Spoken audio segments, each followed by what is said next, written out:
끈질긴 놈, 이렇게 고통당하느니 편히 살 수 있는 길을 선택하는 것이 나을 것이다. 아무런 말도 못하고 신음하며 고통 중에 울부짖었던 이 한 사람, 이 사람은 바로 예레미야입니다. 예레미야를 치는 바술이라는 이 사람, 성전 구역에서 공공 질서를 유지할 책임 있는 최고의 감독자였습니다.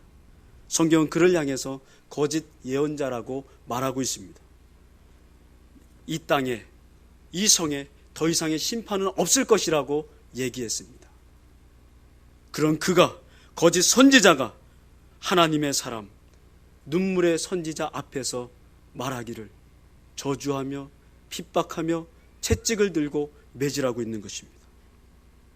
그렇게 예레미야는 철저하게 짓밟혔고 널브러져 있었습니다. 무기력하게 고통에 거친 숨을 몰아쉴 뿐이었습니다. 그렇게 매를 맞고 그는 성전의 베냐민 윗문에 있는 형틀창고에 채워졌습니다. 밤새도록 신음했어요. 고통스러웠습니다. 그러면서 서러움과 억울함이 그의 내면을 감싸기 시작했습니다. 내가 왜 이런 곳에서 고통당하고 있어야 하는 것인가? 차라리 내가 태어나던 날 저주를 받고 그날 복이 없었더라면 좋았을 것을. 나의 태어남을 전하며 달려갔던 그 사람이 차라리 저주를 받아서 내가 태어난 소식을 전하지 않았다면 좋았을 것을. 내가 겪는 것은 오직 재앙과 슬픔뿐이구나.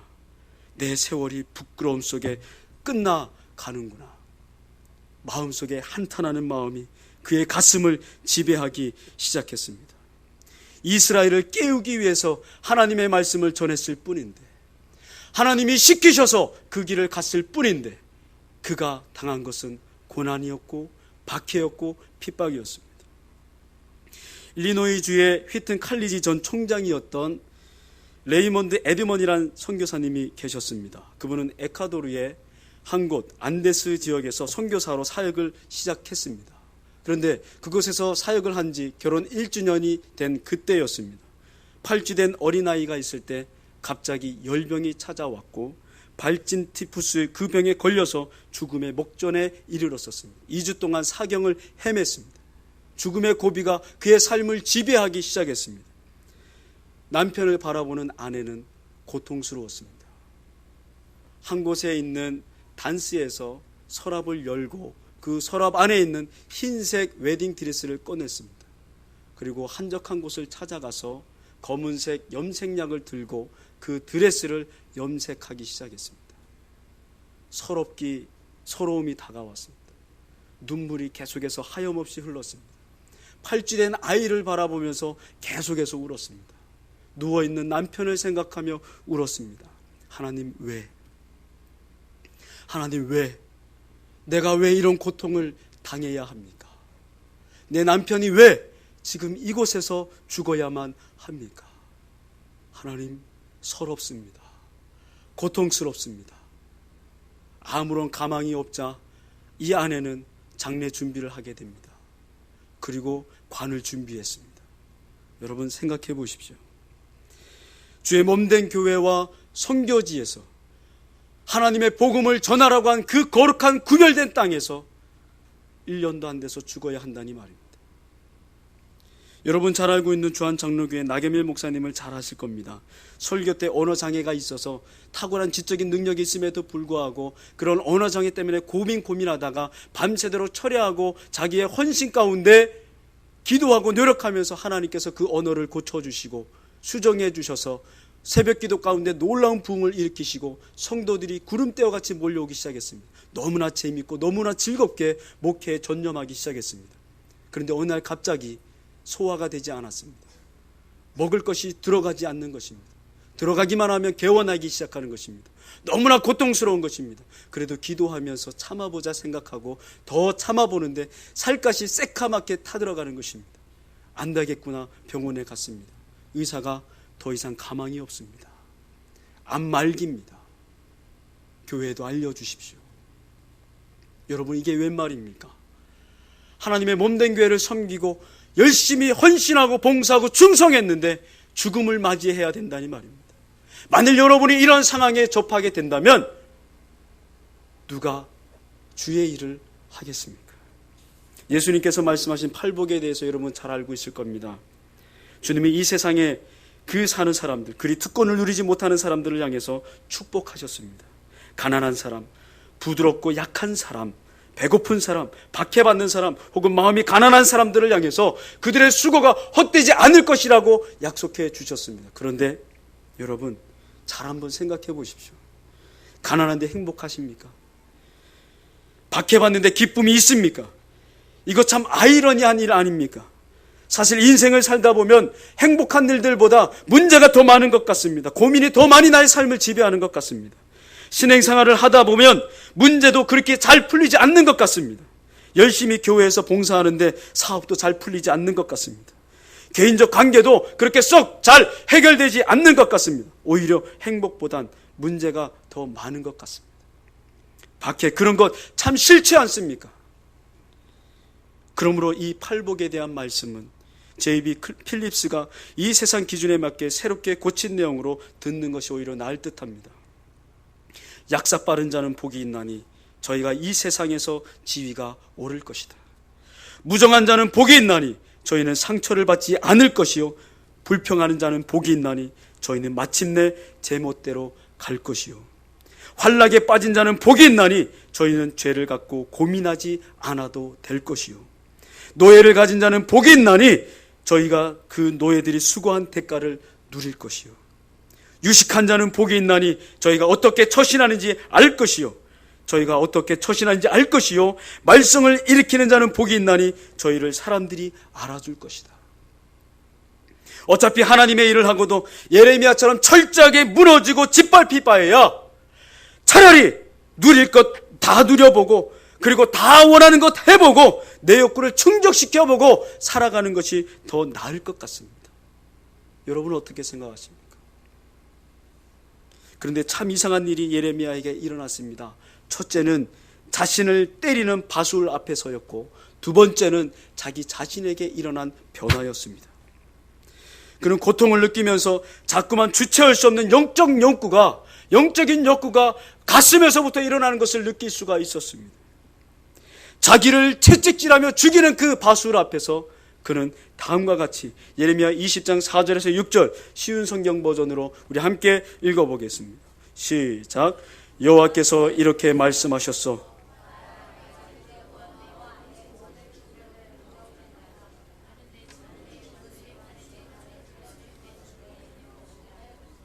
내가 모든 유다 백성을 바빌로니아 왕에게 넘겨주겠다. 바빌로니아 왕이 유다 백성을 바빌론으로 사로잡아 갈 것이고 바빌로니아의 군대가 유다 백성을 칼로 죽일 것이다. 또 내가 이 성의 모든 재산을 그 원수들에게 주겠다. 그들이 수고하여 얻은 여러 가지 물건과 값진 것들, 그리고 유다 왕들의 보물을 그 원수들에게 주겠다. 그들이 그 모든 것을 빼앗아 바빌론으로 가져갈 것이다. 바수오라, 너와 내 집안의 모든 사람이 사로잡혀 바빌론으로 끌려갈 것이다. 너는 거기에서 죽어서 묻힐 것이다. 너뿐만 아니라 내 거짓 예언들을 들은 내 친구들도 바빌론에서 죽어 그곳에 묻힐 것이다. 자기를 채찍질하고 자기를 죽음 후에 공포로 위협하는 그 바술 앞에서 그는 가슴의 욕구가, 성령의 욕구가 일어나기 시작한 것입니다. 평안하다고 얘기하고 하나님의 뜻을 거스리는 그 사람 앞에서 하나님의 거룩한 분노가 그의 내면을 자극하기 시작한 것입니다. 그는 말하지 않을 수 없었습니다. 말을 해야만 했습니다. 그의 자의가 아니라 하나님이 주신 욕구가 그의 마음을 지배하고 입술을 지배하기 시작했던 것입니다. 여기서 그는 멈추지 않았습니다. 9절 말씀, 그 9절 말씀에 이렇게 기록되어 있습니다. 내가 다시는 여호와를 선포하지 아니하며 그 이름으로 말하지 아니하리라 하면 나의 중심이 불붙는 것 같아서 골수에 사무치니 답답하여 견딜 수 없습니다. 우리 다 함께 이 말씀을 한번 봉독했으면 좋겠습니다. 함께 이 말씀을 보겠습니다. 내가 다시는, 시작. 그 이름으로 말하지 아니하리라 하면 나의 중심이 불붙는 것 같아서 골수에 사무치니 답답하여 견딜 수 없습니다. 할렐루야. 저는 이러한 마음이 저와 여러분에게 일어나기를 소망합니다. 하나님의 생명의 은혜가 여러분과 내 마음속에 가득 차오르기를 주의 이름으로 축복합니다. 하나님의 말씀을 전할 수 없으면 그 말씀이 내게서 드러나지 않으면 내가 견딜 수 없는 것입니다. 하나님의 사랑을 드러내지 않으면 내가 견딜 수 없는 것입니다. 그런 거룩한 욕구가 여러분과 제 안에 있기를 주의 이름으로 축복합니다. 예레미야는 사람들로부터 조롱거리가 되었습니다. 유대 지도자들로부터 어린아이에 이르기까지 손가락질하며 그를 저주하였고 그를 조롱하였습니다. 그러나 그는 포기하지 않았습니다. 이쯤하면 포기하고 물러나고 뒤로 물러나서 모든 것 가운데 하나님을 원망하며 아무 말도 안 하는 것이 정상일 텐데 그는 오히려 그의 입술을 벌려 하나님의 말씀을 선포하고 있는 것입니다. 하나님이 그의 마음을 사로잡아서 그를 일으키신 것입니다. 할렐루야. 여러분, 우리가 하나님의 일을 하는 것이 아니지요. 하나님이 이루시는 것입니다. 하나님께서 이루시는 것입니다. 저는 오늘 이 밤에 이런 거룩한 마음과 거룩한 은혜가 있기를 소망합니다. 그리고 정직하고 진실하게 하나님 가운데 서서 할 수만 있다면 눈물로 기도할 수 있게 되기를 주의 이름으로 축복합니다. 여러분이 잘 아시는 엘리야도 이와 비슷한 고통을 당했습니다. 850대 1로 싸워서 승리했으면 이쯤 했으면 어느 정도 인정받고 어느 정도 위치에 서야 하는 것 아니겠습니까? 그럼에도 불구하고 그는 수배자 신세가 되어서 광야로 쫓겨나갔습니다. 너무나 서러웠습니다. 너무나 고통스러웠습니다. 다 포기하고 싶었습니다. 그래서 성경은 기록합니다. 차라리 죽는 것이 낫겠다라고 말했습니다. 그때 하나님이 그를 만나 주신 줄로 믿으시기 바랍니다. 그를 만나서 천사를 통해서 먹을 것을 공급해 주셨습니다. 그는 하나님의 임재를 경험한 것입니다. 이쯤 하면 또다시 하나님 나를 일으키셔서 더 놀라운 일을 하셔야 할 텐데 하나님은 그렇게 또 하시지 않았습니다. 더 그를 고통 가운데 두셨습니다. 40일 동안 밤낮으로 그를 이글거리는 태양 아래서 밤에 그 살갗을 가르는 그 추위 가운데 40일 동안 걷게 하시면서 호렙산으로 그를 인도해 주셨습니다. 여러분, 고통이 그의 삶을 지배한 것입니다. 그런데 이상하지요? 자신의 인생을 포기하고 저주하며 절망 가운데 멈춰버리고 싶다고 고백했던 그 예레미야는 오히려 살아계신 하나님을 신뢰하고 그 신뢰하는 신앙의 고백을 하고 있다는 사실 말입니다. 오늘 본문 말씀 11절 말씀에 보면 이렇게 기록하고 있습니다. 그러하오나 여호와는 두려운 용사 같으시며 나와 함께 하시는 거로 나를 박해하는 자가 넘어지고 이기지 못할 것이며 그들은 지혜롭게 행치 못함으로 큰 수욕을 당하오리니 그 수욕은 영영이 있지 못할 것입니다. 생명력 있게 하나님께서 그 안에 말씀을 두심으로 고난 가운데 오히려 하나님을 신뢰하는, 하나님을 의지하는 신앙의 고백이 그 안에 일어나기 시작한 것입니다. 여러분, 고난이 여러분 가운데 있습니까? 아니면 여러분 힘들어서 넘어져서 일어날 힘이 없는 분이 계십니까? 주 예수 그리스도 그 생명의 말씀으로 일어나기를 주의 이름으로 축복합니다. 예레미야는 비록 박해를 당했지만 그는 그 박해를 통해서 하나님을 더욱 의지할 수 있었습니다. 철저하게 자신이 아무것도 아닌 것을 깨달을 수 있었습니다. 그리고 자신이 하나님의 일을 하는 것이 아니라 하나님이 그 일을 행하신다는 사실을 온전하게 깨달았던 것입니다. 저는 여리고성 점령 이야기를 참 좋아합니다. 근데 그 점령은 하나님의 은혜로 된 것 여러분 다 아실 텐데 그 과정의 한 포인트를 참 주의 깊게 살펴볼 필요가 있습니다. 그것은 바로 여호와의 사자가 등장하는 사건입니다. 여호수아 5장 말씀에 보면 13절로부터 15절 말씀에 여리고성을 향해서 나아가는 이스라엘 백성들 앞에 여호와의 사자가 뜬금없이 나타나는 것입니다. 그리고 그 이후에 여리고성이 점령되어집니다. 이것이 무엇을 의미하는 것입니까? 하나님이 앞서간다는 것입니다. 하나님이 싸우신다는 것입니다. 하나님이 이루신다는 것입니다. 할렐루야. 우리의 모든 삶과 우리의 모든 사역은 내가 이루는 것이 아니라 하나님이 이루시는 줄로 믿으시기 바랍니다. 1980년대에 그리고 1990년대 K마트 로고는 미국 어디서나 볼 수 있는 가장 눈에 띄는 마크였습니다. 어느 고속도로, 어느 쇼핑센터에서도 이 K마트는 유명했습니다. 1944년도에 미국 K마트 매장은 2323개에 달했습니다. 그러나 2002년도 창립 40주년을 맞이하는 K마트는 푸에르토리코에서 50개의 매장을 폐쇄하는 조치를 취해야 했습니다. 그리고 2003년 5월까지 모두 600개의 매장의 문을 닫아야 했고 6만 7천여 명의 직원을 해고해야만 했습니다. 2003년도 5월까지 2002년도에만 32억 2천만 달러의 적자를 봤습니다. 우리나라 돈으로 얘기하면 3조 2,200억 원입니다. 예, 상상할 수 없는 금액이죠. 적자를 볼 수밖에 없었습니다. 그리고 그 해에 33%나 규모를 축소해야만 했습니다. 왜 이런 원인이 발생했을까요? 그것은 다름이 아니라 그 기업의 오만 때문이었습니다. 거만함 때문이었습니다.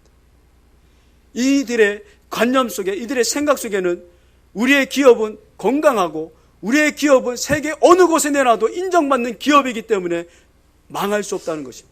오히려 더 번성할 것이라고 생각했던 것입니다. CEO부터 시작해서 건물 관리인에 이르기까지 말입니다. 그런 오만이 그 기업을 몰락시켰습니다. 국제경영 컨설턴트이자 연설가인 존 쇼는 K마트 몰락의 직접적인 원인은 고객 서비스의 부재와 방만한 경영에 있다라고 지적했습니다. 광고와 매장 수리 비용의 10분의 1만이라도 직원 교육에 투자했다면 고공행진을 계속할 수 있었을 거라고 얘기하는 것입니다. 신앙생활도 마찬가지입니다. 여러분, 새는 구멍을 막아야 합니다. 우리의 삶에 영적으로 죄가 우리의 삶을 다스리지 못하도록 우리의 삶을 여러분 깨어서 경사하기를 주의 이름으로 축복합니다. 한 군데의 구멍, 사소하게 생각했던 그 문제가 바로 기업의 몰락을 기업의 몰락으로 연결되었던 것처럼 우리 인생에도 신앙의 삶에도 하나님 앞에 죄악의 사소한 것 하나가 뿌리 내려서 우리의 삶을 지배하기 시작하면 우리는 그 순간부터 몰락의 길에 빠져들고 마는 것입니다. 플로리다의 한 아파트 주민들은 어느 날 아침에 눈을 떴을 때 너무나 놀라운 일들을 그들의 눈으로 목도할 수밖에 없었습니다. 한 곳에 도로에 집안이 내려앉아서 그 움푹 파여진 곳으로 도로가 무너져 내리기 시작하고 차들이 빨려 내려가기 시작하고 잔디밭이 무너져 내리기 시작하는 것입니다. 조금만 더 진행이 되면 아파트까지도 무너질 기세였습니다. 사람들은 두려웠습니다. 과연 내가 밖에 나가서 땅을 디뎌도 되는 것인가? 두려웠습니다. 그것이 바로 함몰웅동이 그 사건이었습니다. 신앙생활도 마찬가지입니다. 성령께서 우리의 삶을 이끌어 가실 때 생명력이 솟구치는 것입니다. 기반이 튼튼해질 수 있는 것입니다. 말씀의 줄기, 성령의 줄기, 능력의 줄기가 사라지면 바로 함몰웅동이처럼 우리의 삶의 모든 부분들이 다 함몰되어져서 아무런 능력도 그리고 아무런 영향력도 끼칠 수 없는 그런 무기력한 사람이 될 수밖에 없는 것입니다. 여러분, 깨어서 믿음의 길을 가시기를 주의 이름으로 축복합니다. 앞서 언급했던 레이먼드 에드먼 선교사님 이야기입니다. 그 이야기를 기억하십니까? 그분은 자신의 죽음의 위기에 처했을 때 어머니께서 말씀해 주신 한 이야기를 떠올렸습니다. 사람들이 영혼으로 돌아가기 전에 마지막 순간에는 죽어가는 사람들마다 자신들이 경험했던 지난 날들의 삶을 똑똑히 하나씩 되짚어 돌아본단다. 그는 아무런 움직임을 일으킬 수 없었던 그 상황에서 의식적으로 의지적으로 생각하기 시작했습니다. 나의 지나온 날들은 어땠나? 예수님이 기억나는 것입니다. 나를 돌봐주시고 나를 일으켜 세워주시고 나를 지배해주시고 나를 강건케 하시고 나를 죄악에서 구원시켰던 예수님을 생각할 수 있었던 것입니다.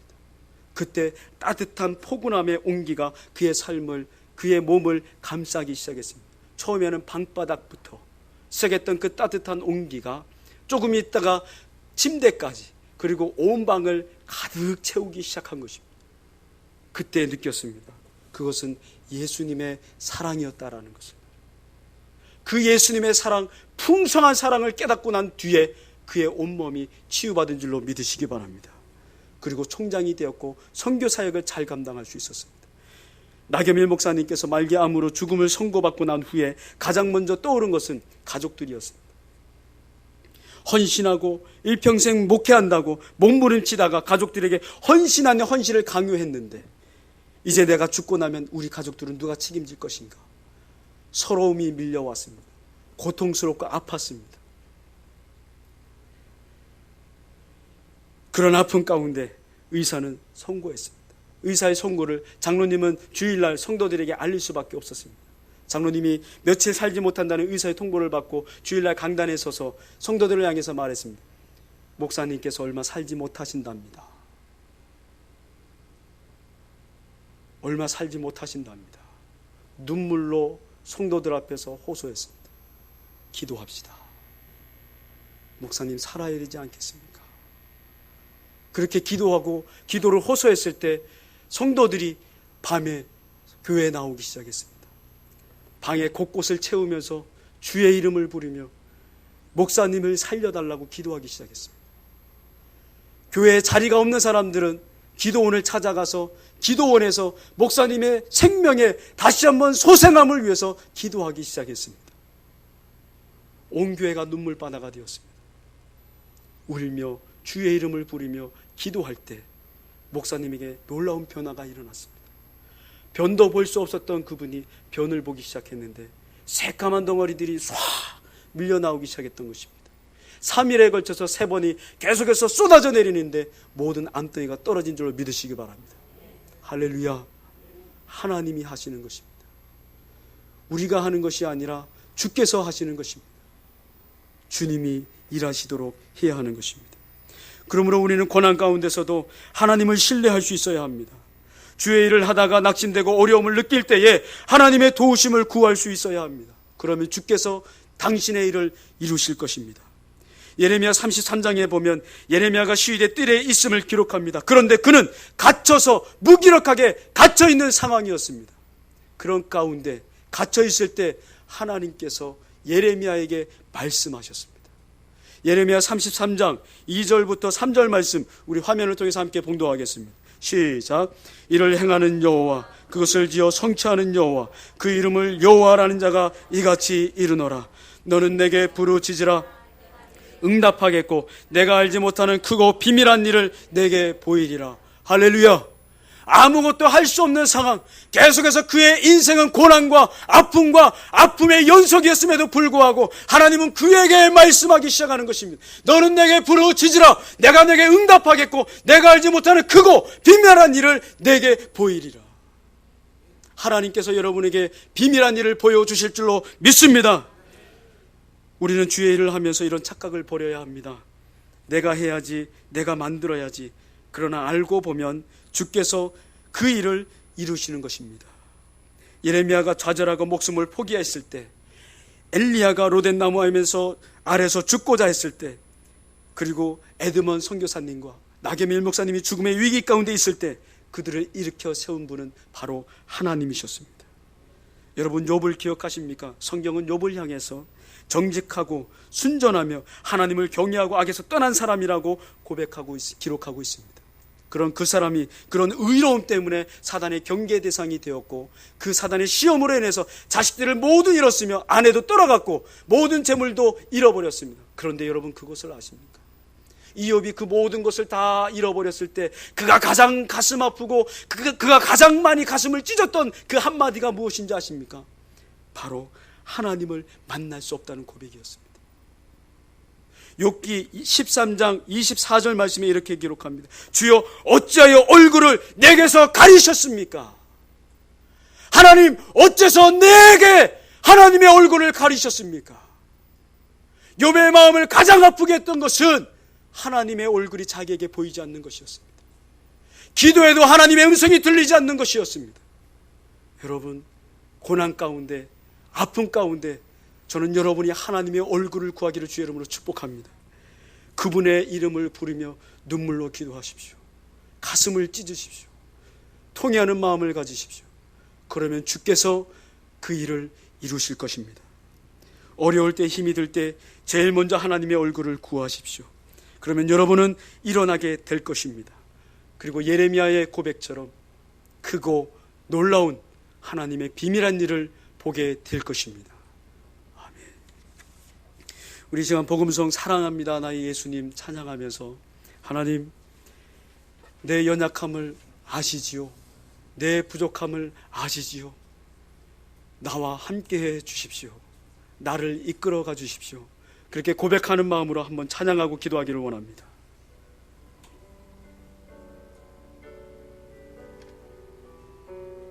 우리 눈을 감고 한번 찬양하겠습니다.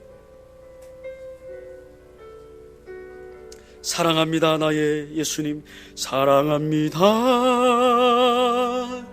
나의 예수님 사랑합니다 아주 많이요 사랑합니다. 나의 무너진 자리를 회복시켜 주십시오. 원망의 마음들을 주님 사랑으로 덮어 주십시오. 그것뿐이에요. 다시 한번 고백하겠습니다. 사랑합니다. 사랑합니다. 나의 예수님 사랑합니다. 아주 많이요. 사랑합니다. 나의 예수님 사랑합니다. 그것뿐이에요. 우리 오른손을 들고 한번 찬양하겠습니다. 사랑한다 아들아, 내가 너를 잘하노라. 아멘. 사랑한다 내 딸아, 사랑한다 내 딸아, 내게 축복 더하노라. 내게 축복. 우리 두 손을 들고 고백하겠습니다. 하나님의 사랑을 사랑한다 아들아, 내가 너를 잘 아노라. 내가 너를 잘 아노라. 아멘.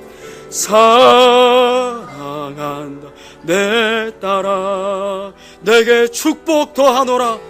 내게 축복 더하노라. 예레미야는 친구들도 저주를 했습니다. 어린아이부터 유대의 지도자들이 다 핍박하고 저주하였습니다. 인생을 포기하고 싶었고 좌절하고 싶었습니다. 그러나 그때 하나님께서 마음속에 말씀하여 주셨고 성령께서 그의 마음을 불같이 일으켜 세워주셨습니다. 저는 여러분의 마음속에 불같이 일어나는 생명이 움트기를 주의 이름으로 축복합니다. 이 시간 우리가 함께 기도하며 하나님께 나갔으면 좋겠습니다. 하나님, 내 속에 성령의 충만함을 부어 주옵소서. 좌절하고 낭망한 마음들 하나님 회복시켜 주옵소서. 하나님께서 내 삶을 지배하여 주시고 나를 이끌어가 주시옵소서. 놀라우신 하나님의 비밀을 볼 수 있도록 하나님 내 인생을 주관하여 주시옵소서. 우리 함께 동성으로 기도할 때에 주님의 이름을 세 번 부르고 함께 기도하겠습니다. 주여, 주여, 주여.